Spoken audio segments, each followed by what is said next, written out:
Hello everyone.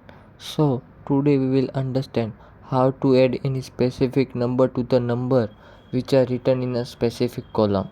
So it is very easier to do with some Excel hack, but it is not possible to do manually because it is very time consuming.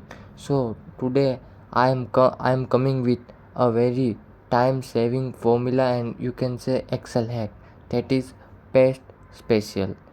In front of you there is one sheet in which student name and student marks are written, and I want to add 20 internal marks. So what will do, I will copy that 20 marks, and now I will select all the marks of the student. Now I will click right button on mouse and select paste special, and I will go to paste special, and I will select add, and I will press OK.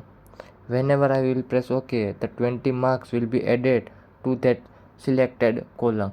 So this is how we can use these types of hack. Thank you so much for watching my video.